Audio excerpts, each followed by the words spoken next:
Hey guys, welcome to back to my channel. তোমরা সবাই কেমন আছো? আশা করছি তোমরা সবাই ভালো আছো। আমিও কিন্তু মোটামুটি ভালোই রয়েছি। তো আমি নিশা তোমাদের সামনে নিয়ে চলে এলাম নতুন একটি ভ্লগ। তো আশা রাখছি তোমাদের এই ভ্লগটা ভালো লাগবে। তো আমি কিন্তু বেশ কয়েকদিন পর পর ভ্লগ দিচ্ছি। ডেলি ভ্লগ দেওয়া আমার পক্ষে সম্ভব হচ্ছে না নিজের কিছু সমস্যার কারণে।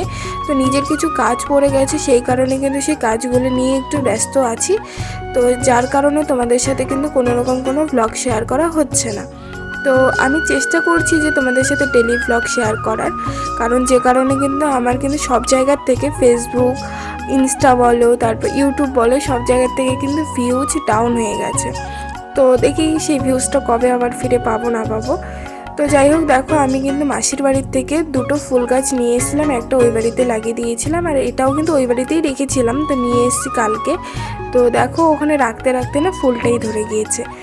আর এই দিকেই ফুলের গাছগুলো তো মরেই গেছে, দেখা যাক কতটা কি করা যায়। এগুলোকে ভাবছি কি উঠিয়ে দেবো, আর ভালো লাগছে না ওরকম করে দেখতে। তো আর এই দিকে দেখো ছোট ছোট কিন্তু আমি যেহেতু অনেক বীজ ছিটিয়ে দিয়েছি, তো বেশ কিছু কিন্তু চারা গাছ হয়ে গেছে। আর এদিকে দেখো আমার ছোট ছোট ফুল গাছগুলো তবুও কিন্তু কড়ি ধরে এসেছে, আর ফুলও ফুটে গেছে দু একটাতে। তো আর এই ফুলটা কিন্তু দেখতে আমার ভীষণ ভালো লাগে। এই ফুলটা কিন্তু বেশ ভালো জায়গায় মানে লাগালে আর কি ভীষণ ভালো লাগে, খুব সুন্দর লাগে কিন্তু। তো তারপরে এইদিকে আমার রান্নাবান্নাও মানে চলছে। তো এদিকে ভাত আর বেগুন ভাজা হয়ে গেছে, সাথে কিন্তু ওদিকে আলুর ডালটাও আমি বসিয়ে দিয়েছি। তো দেখা যাক আর কি কি রান্না করব না করব, যেহেতু আর কিছু খেতেও ইচ্ছে করছে না, জানো তো, জানি না কেন এরকম হচ্ছে। তো রান্না বান্না বসিয়ে দিয়ে আমি ভাবলাম যে না আর বসে থাকবো না, ওই তারপর ভাবলাম যে ফুল গাছগুলোতে একটু করে জল দিয়ে দিই। তো এখন বাজে ওই 8টা থেকে 8:30টার মতো, তাতে কিন্তু আমার এই সব কাজগুলো কমপ্লিট হয়ে গেছে। তো তারপরে এদিকে চলে এলাম, কিছু বীজ নিয়ে এসেছিলাম, ওই সন্ধ্যাতারা ফুলের বীজ, আবার নানা রকম কিছু ফুলের বীজ রয়েছে। তো সেগুলোই কিন্তু ছিটিয়ে দিচ্ছি। আর আমি যেহেতু যেখানে সেখানে রেখে ভিডিও করি, তো এখানে ওই পাকার উপরে রেখে ভিডিও করেছি, তো তাই পাকাটা কিন্তু শো করেছে। তো তোমরা একটু ম্যানেজ করে নিও। আর আমি তো তোমাদেরকে আগেই বলেছি আমি কিন্তু ফুল গাছ, তারপর তোমার হচ্ছে কি যে কোনো গাছপালা লাগাতে কিন্তু ভীষণভাবে ভালোবাসি। তো তারপরে দেখো আমি কি কাণ্ডটাই না করেছি। মানে আমি করেছি বলতে ভুল, তোমাদের দাদাভাইকে বললাম যে তুমি এই চারাগুলো এইদিকে এনে লাগিয়ে দাও, তো কারণ ওইদিকে দেখতে একদম খারাপ লাগছে। মানে এখানে যেহেতু ওই মরা গাছগুলো রয়েছে, তো ভীষণভাবে দেখতে কিন্তু খারাপ লাগে। তো তারপরে ও হচ্ছে সব চারা গাছগুলো এনে লাগিয়ে দিয়ে একটু গোল করে বেঁধে দিয়েছে, যাতে জলটা একটু মানে থাকে। তো তারপরে আমি পুরো উঠানটাতে জল দিয়ে নিয়েছিলাম। আর এদিকে দেখো আমার রান্নাবান্নাও কিন্তু কমপ্লিট হয়ে গেছে। করেছি হচ্ছে আজকে আলুর ডাল, বেগুন ভাজা, সয়াবিন ভাজা আর পাঁপড় ভাজা। তো সেই সব করার পরে চলে এলাম একেবারে এইদিকে লাকড়িগুলো ঠিকঠাক করে রাখার জন্য। তো আমরা যেহেতু গ্রামের বউ, আমাদের কিন্তু সব কিছুই পারতে লাগে। আমরা যে এই পারবো না সেই পারবো না নাক ছিটিয়ে বসে থাকবো, তা কিন্তু আমাদের কিন্তু হয় না। আর আমাদের কিন্তু সেজে গুজে মানে ভ্লগ করা বা শর্টস করা আমাদের পক্ষেও সম্ভব না।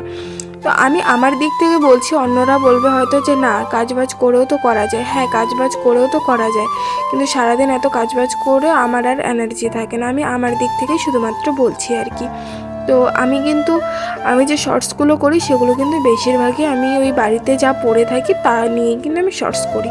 আমি কিন্তু আর সেজেগুজে মানে আলাদাভাবে কোনো সেজেগুজে আর ভিডিও কিন্তু করি না। তো দেখো আমি কিন্তু এভাবে লাকড়িগুলোকে বেঁধে এখন রেখে দিচ্ছি। তো চলো আগে এগুলো করে নিই, তারপর আবারও কথা হচ্ছে।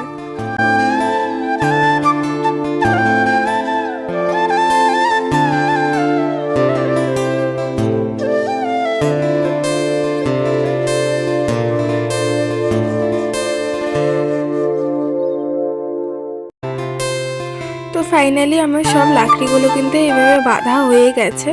তো এইভাবে এখন বেঁধে কয়েকদিন এইভাবে রাখবো, আর একটু ভালোভাবে শুকিয়ে যাক। আর এইদিকে দেখো আমি না মানে তোমাদের দাদাভাই কিন্তু প্রচুর চাখড়ি এনে রেখে দিয়েছে।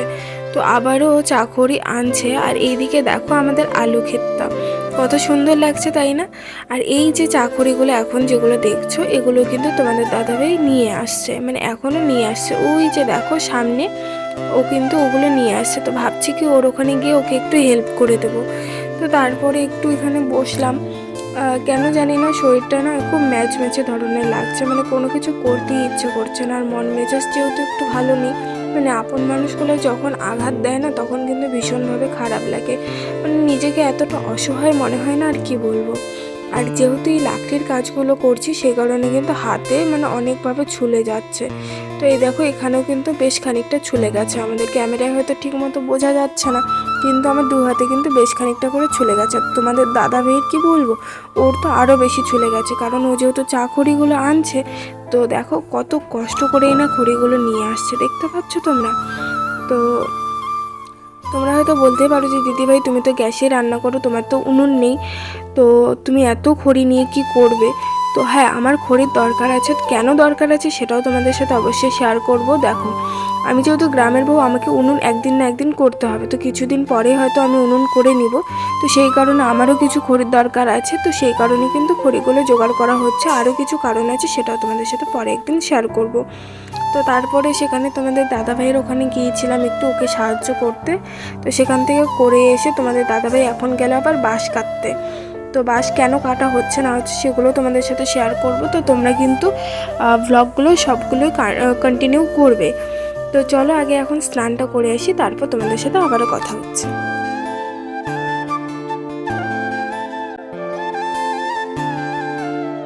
তো আমার কিন্তু স্নান কমপ্লিট হয়ে গেছে, এখন স্নান করে এসেছি, তারপরে কিন্তু আর কোনো ভিডিও কন্টিনিউ করতে পারিনি। তো চলে এলাম একেবারে রাত্রিবেলা, সেই যে সকালে ডাল বানিয়েছিলাম, ভাজি বানিয়েছিলাম, সেগুলোই কিন্তু রয়েছে। তো তোমাদের দাদাভাই বললো কি একটু ভাতটা মানে হালকাভাবে একটু ভেজে নাও ডিম দিয়ে, তো এখন সেটাই করছি। তো চলো আগে ভাতগুলো ভেজে নিই, তারপরে আবারও তোমাদের সাথে কথা হচ্ছে।